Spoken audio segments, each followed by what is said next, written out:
Injured man si Marian Rivera, pinuntahan pa rin niya ang kanyang mga commitments. Personal din niyang tinanggap ang award niya mula sa FAMAS. Makichika kay Aubrey Carampel. Pa rin si Marian ang pumunta sa FAMAS Awards Night sa Manila Hotel para personal na tanggapin ang ibinigay na parangal ng FAMAS, ang Herman Moreno Achievement Award. Isang malaking karangalan para sa akin na ibigay sa akin ito ni Kuya Germs. Kaya bilang ganti, pupunta talaga ako dito para ipakita sa kanya na na-appreciate ko yung ginawa niya sa akin at mahal ko din siya. Si Ryan Agoncillo tumanggap rin ng parehong award mula kay Kuya Germs. Kasama niyang dumalo sa awards night ang fiancé na si Judy Ann Santos. Ang singer at songwriter na si Ogie Alcacid ang Golden Artist Award din ng FAMAS. I'm honored.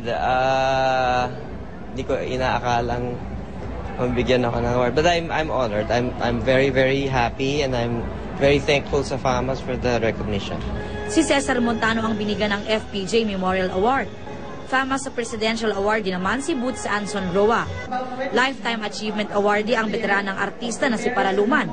Ang anak niyang si Baby O'Brien ang tumanggap ng award. Si Marian ang pumunta sa FAMAS Awards Night sa Manila Hotel para personal na tanggapin ang ibinigay na parangal ng FAMAS, ang Herman Moreno Achievement Award. Isang malaking karangalan para sa akin na ibigay sa akin ito ni Kuya Germs. Kaya bilang ganti, pupunta talaga ako dito para ipakita sa kanya na na-appreciate ko yung ginawa niya sa akin at mahal ko din siya.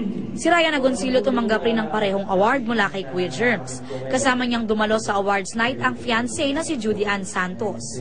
Ang singer at songwriter na si Ogie Alcacid ang Golden Artist Award din ng FAMAS. I'm honored. Di ko inaakalang mabigyan ako ng award. But I'm honored. I'm very, very happy and I'm very thankful sa FAMAS for the recognition. Si Cesar Montano ang binigyan ng FPJ Memorial Award. FAMAS sa Presidential Award din naman si Boots Anson Roa. Lifetime Achievement Awardee ang veteranang artista na si Paraluman. Ang anak niyang si Baby O'Brien ang tumanggap ng pinarangalan ang ilang kapuso stars sa 56th FAMAS Awards nitong gabi ng Sabado. Tinanggap ni Ogie Alcacid ang Golden Artist Awardee. Si Marian Rivera naman ang ginawaran ng Herman Moreno Achievement Award. Ito rin ang natanggap na parangal ni Ryan Agoncillo. Ang katas ng Saudi ang itinanghal na Best Picture.